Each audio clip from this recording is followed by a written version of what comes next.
kasih Bang Karni. Ya. Sumber yang saya kira cukup luar biasa di ILC malam hari ini. Pertama yang ingin saya katakan adalah kenapa soal pemakzulan ini menjadi ramai. Ini tentu tidak terlepas dari dua hal. Pertama disampaikan oleh Forum Purnawirawan TNI. Yang kedua, bola politiknya sudah masuk ke parlemen. Selama ini misalnya kalau kita mendengarkan bagaimana sejumlah aktivis dan kelompok-kelompok kritis memang selalu berupaya kritis terkait dengan kebijakan-kebijakan penting pemerintah di negara, dan ujung-ujungnya biasanya meminta entah itu kepada presiden ataupun wakil presiden itu untuk mundur karena dianggap tidak mampu untuk menjadi pemimpin. Kan itu terjadi pasca reformasi khususnya, mulai dari zaman Gus Dur, kemudian Megawati, kemudian SBY, Pak Jokowi, dan seterusnya. Begitu banyak demonstrasi di luaran yang meminta pemimpin-pemimpin bangsa yang dianggap tidak capable, tidak punya kapasitas, dan mengurus urusan kebangsaan tidak tuntas, itu untuk mundur atau dimakzulkan. Tapi itu kan suara-suara jalanan. Nah, agak menarik kemudian ketika Forum Purnawirawan beberapa waktu yang lalu itu mengusulkan pemakzulan dengan cara-cara yang serupa, yaitu ekstra parlementer. Menjadi menarik karena ini disampaikan secara resmi bersurat kepada pimpinan DPR dan MPR. Itu artinya apa? Suka tidak suka, politisi parlemen harus menjelaskan ini ke publik. Apakah ini partisipasi dan usulan yang disampaikan oleh sekelompok masyarakat atas nama Forum Purnawirawan itu diterima? Kalau Gibran dimakzulkan, maka Prabowo harus lengser sekalian. Kenapa? Karena rakyat memilih Prabowo bukan karena dia seorang diri, tapi karena Gibran. Tapi kini Gibran mau dijatuhkan dan Prabowo diam. Janji kampanye seperti UU perampasan aset sampai sekarang nihil.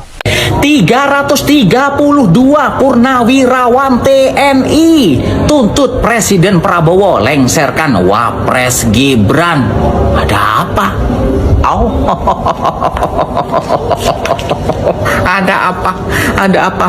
Mungkin para purnawirawan ini iri ya sama Mas Gibran ya, karena purnawirawan ini nggak bisa jadi wapres seperti Mas Gibran ya.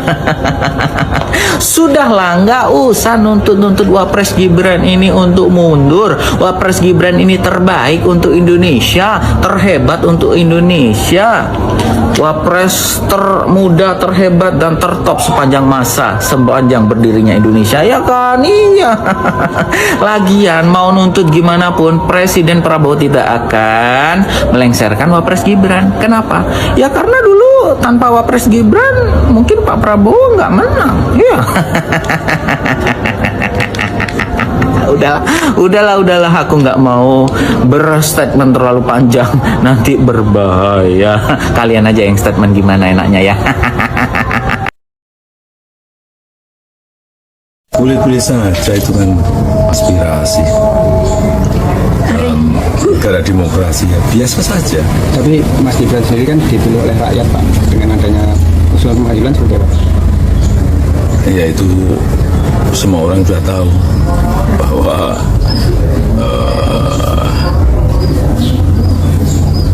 Pak Presiden Prabowo Subianto dan Wapres Gibran Rakabuming Raka sudah mendapatkan mandat dari rakyat lewat pemilihan umum. Mas Gibran dinilai menyalahi konstitusi oleh para peneliti. Ya itu semuanya kan sudah berproses semuanya. Sudah ada gugatan berapa kali. Tapi prosedur pemakzulan sendiri itu seperti apa Pak? Ya semua orang kan juga sudah tahu prosesnya, harus lewat MPR, harus lewat MK, kembali lagi ke MPR. Saya kira proses konstitusinya seperti itu. Terkait surat pemakzulan Wapres kita Gibran, apakah sudah ada di tangan pimpinan saat ini? Karena terakhir Bang Dasko bilang bahwa memang masih ada di sekretariat, dan lihat MPR dan DPD juga belum menerima. Kalau di pimpinan DPR untuk saat ini seperti apa? Terima kasih. Surat belum kita terima karena baru hari Selasa dibuka masa sidangnya, masih banyak surat yang menumpuk. Namun nanti kalau sudah diterima tentu saja kita akan baca dan kita akan proses sesuai dengan mekanismenya. Apakah ini tidak menjadi atensi khusus Pak? Mengingat ini sudah dilayangkan dari zaman pas masa reses. Ya dalam masa reses, tapi kan dibukanya baru Selasa yang lalu masa sidangnya, dan surat yang ada masih banyak sekali. Jadi kita lihat dulu bagaimana dan seperti apa, dan apakah MPR dan DPD sudah menerima. Saya belum berkoordinasi dengan Kesekjenan, belum berkoordinasi dengan Kesekjenan MPR dan DPD. Makasih, dan cukup. Prabowo Subianto diminta untuk turun dari panggung oleh saudara Gibran sebagai cawapres pasangan Prabowo Gibran, dan di sana dilihatkan Gibran ini menyampaikan program-program yang saudara Gibran Raka Buming Raka ini akan mencederai etika berpolitik dengan memanfaatkan kuasa relasi sebagai anak presiden yang pada saat ini berusaha untuk memuaskan nafsu kekuasaan dengan melanggengkan kekuasaan dari orang tuanya yaitu Presiden Jokowi. Karena yang dipersoalkan terkait dengan posisi wakil presiden hari ini adalah proses kandidasi, proses pencalonan ketika maju sebagai calon wakil presiden, Bang. Dulu dianggap tidak cukup umur, ketika ada putusan Mahkamah Konstitusi nomor 90 tahun 2023, sebelumnya tidak cukup umur, kemudian cukup umur. Kan itu argumennya. Apakah dalam pasal Undang-Undang 45 yang disebut dengan perbuatan tercela, kemudian melanggar hukum, itu juga dihitung dalam proses kandidasi? Ataukah... Halo teman-teman, kembali lagi bersama saya di channel ini. Teman-teman, kita telah menyaksikan sebuah cuplikan video yang dimana teman-teman kita melihat ya bagaimana saat ini ya Gibran ya dipecat. Teman-teman, ada rencana pemecatan dari Wapres. Nah teman-teman, dalam hal ini ya ada apa ya bisa hal ini terjadi teman-teman? Ya teman-teman, kalau kita melihat teman-teman dari aksi, dari masalah-masalah yang terjadi di negeri ini, maka semuanya disangkut pautkan dalam ya hal yang dikerjakan oleh Gibran teman-teman. Di sini dikatakan pentingnya sadar diri. Kalau otaknya waras pasti mikir ya, mampukah saya dan pantas ya saya untuk jadi pemimpin dengan modal ijazah palsu, pencitraan. Ya jangan mentang bapaknya presiden kemudian elo jadi presiden. Ingat bapakmu merusak NKRI. Nah teman-teman, dalam hal ini sangat sekali ya menunjukkan ya dari ya orang-orang ini kepada Gibran, bahwa Gibran memang ya tidak bisa diandalkan teman-teman jadi Wapres Republik Indonesia. Karena kenapa? Kita tahu bahwa ya kemampuannya teman-teman masih minim, dan juga dia masih ya pengalamannya dalam berpolitik masih kurang. Nah teman-teman, kalau kita melihat si Gibran ini dan kerjanya apa saja yang sudah dikerjakan untuk Indonesia, dikatakan ya daripada dimakzulkan lebih terhormat memundurkan diri, ya dikatakan begitu. Termuda tertunggu kata seluruh pemengat politik. Semua orang tahu Pak Jokowi prosedur pemaksaan, tapi melanggar aturan semua orang tahu Pak, tahu semua. Artinya teman-teman, dalam hal ini seketika waktu si Gibran ini menjadi pendamping dari Bapak Prabowo Subianto, maka Jokowi sudah ada ya permainan yang sudah dipakai teman-teman. Ya permainannya apa adalah ya mengubah undang-undang supaya anaknya bisa menjadi calon ya wakil presiden Republik Indonesia.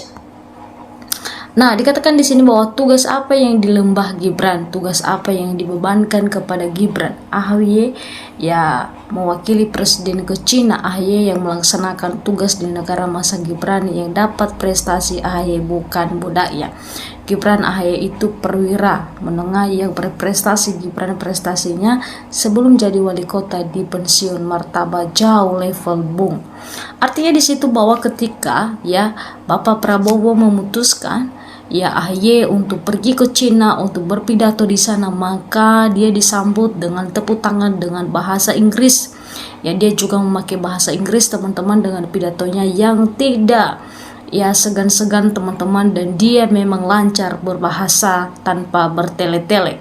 Nah teman-teman, kalau kita melihat kualitas ini sudah sangat cocok dengan Bapak Prabowo Subianto jadi wakil presiden, teman-teman. Nah, teman-teman, kalau kita melihat Gibran saat ini, apa sih yang sudah diperbuat di negeri ini oleh Gibran? Ya, teman-teman, kita melihat memang Gibran juga ada turun lapangan ketika ada masalah-masalah. Dia bisa berani menantang orang-orang yang memang tidak sesuai dengan aturan dari negara, tetapi kualitasnya untuk di luar negeri tidak ada, teman-teman. Nah, dalam hal ini teman-teman, kita membacakan komentar masyarakat Indonesia lagi. Layak dan pantasnya mundur. Ini segera besar, belum layak Gibran menjadi pemimpin. Kajian prediksi pikiran perwirawan itu sangat tepat untuk menyelamatkan Indonesia. Bayangkan jika Gibran jadi pemimpin. Nah, artinya teman-teman, dalam hal ini mereka sudah tahu orang-orang yang memang sudah mempunyai pikiran yang baik, maka mereka sudah mereka sudah memandang ya ke depannya seperti apa ketika Gibran ini menjadi pemimpin di negeri ini.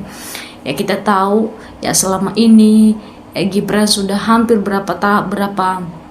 hampir 1 tahun dia sudah menjabat sebagai wakil presiden Indonesia, maka belum juga apa-apa yang sudah diperbuatnya, teman-teman. Nah, dikatakan di sini mundur mana ada dalam kamusnya justru dipengen jadi presiden. Dia nggak sadar ya kalau dia nggak memilih kapasitas apapun. Nah, artinya teman-teman, dalam hal ini kita melihat kapasitas dari Gibran ini, teman-teman. Ya, ketika dia berpidato dan makan pun mak-mak memang diketawain, teman-teman. Nah, ini sangat berbahaya dan juga memalukan sekali. Ya, kalau kita bandingkan dia dengan seorang AHY, ya, maka mereka tidak sebanding, teman-teman. Karena kenapa? AHY itu memang mempunyai wawasan yang cerdas, pintar, dan juga berwibawa. Dan ketika dia juga ke Cina, maka dia sangat dihormati dan juga diberi tepuk tangan yang meriah untuk menyambutnya. Nah, teman-teman, kalau kita melihat ya, dikatakan kalau Gibran mundur dari Wapres, hancur masa depan Gibran selamanya. Itu yang sudah benci hanya orang pikun jenderal pensiun. Nah, teman-teman, kalau kita melihat bagaimana kalau Gibran ini nanti ya ketika dia untuk memundurkan diri, ya siapakah yang cocok untuk menggantinya? Ya, tentu silakan memberikan tanggapan teman-teman ketika dia memundurkan diri, siapakah yang cocok untuk dia menjadi Presiden Republik Indonesia, teman-teman. Nah, teman-teman silakan memberikan tanggapan dan juga komentar Anda supaya channel ini teman-teman jangan sampai ketinggalan. Sampai ketemu di channel selanjutnya.